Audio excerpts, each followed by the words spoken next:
Now let's try multiplying fractions. And again, at the risk of sounding like a broken record, go back to the meaning of the fraction and the meaning of multiplication. It's repeated addition.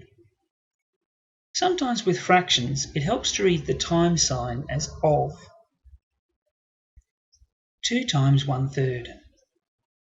2 of 1/3. That's easy enough. 2 lots of 1/3 is 2/3. Now this is the same as 1/3 times 2, or a third of 2. A third of 2 is also 2/3. Remember, the fraction line just means divide. A third of 2 is the same as 2 divided by 3. But what if both numbers we're multiplying are fractions? 1/4 times 2/5. A quarter of 2/5. How do I work this out? Well, let's draw a diagram. Here's 2/5. I've shaded 2/5 of a whole. Now I want a quarter of that, so divide up what I've got into quarters and choose just 1/4. What have I got left? 2 out of 20. 2/20, which I can simplify by dividing both top and bottom by 2 to get 1/10. Does that make sense? See how the meaning of the fractions helps you to figure out the answer?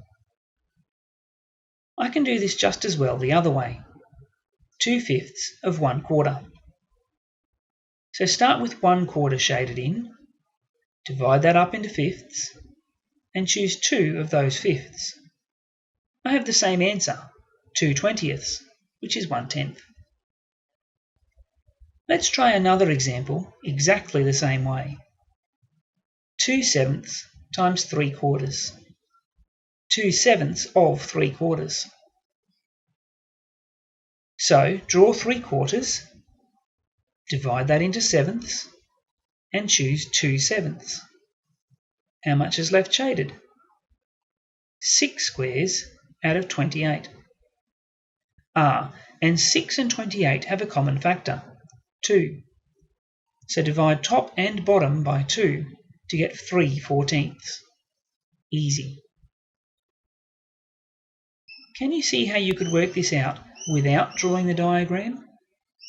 How did we get 6 from 2 and 3?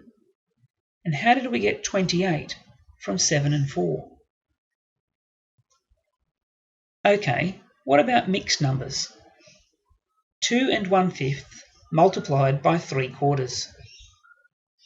Let's try doing this the same way. Here's 2 and 1/5, 11/5 shaded in total. Now I want to take 3/4 of that. So let's divide each of our fifths into quarters. Then we can take 3/4 of each shaded part, 3 out of every 4. 2 questions remain for us to get a fraction for the result. How many parts remain shaded? That's the numerator. And how big is each piece? That's the denominator. Well, I divided my fifths into quarters, so each piece is 1/20 of a whole, 5 times 4. The denominator is 20. And if you count carefully, remember multiplication is just repeated addition, I've got 15/20 from each of the 2 wholes, plus another 3/20 at the end. 15 plus 15 plus 3 is 33/20. Okay, that's a perfectly good answer. But it is an improper fraction, and the question did have a mixed number. So let's convert it back to a mixed number. 20 goes into 33 once, with 13 left over. 1 and 13/20. Actually, there's another way to draw this that's going to be a little bit easier. Remember I said at the beginning of this problem that we had 11/5 shaded in total? That's just another way of saying that 2 and 1/5 is equivalent to 11/5. So why don't we draw our 11/5 together like this?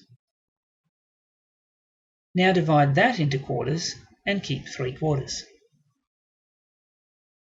As before, how many pieces have we kept? 15, 30, 33. And how big is each piece? Be careful here. The denomination, the size of each piece, is relative to one whole.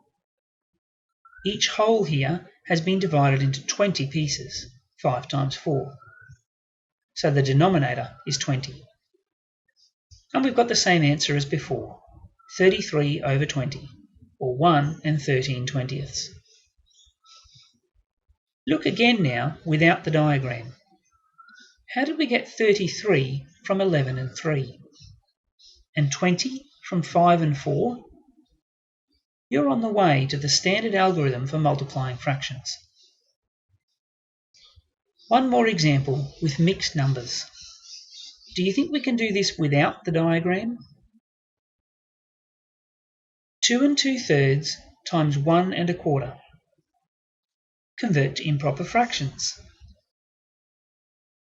8/3 times 5 on 4.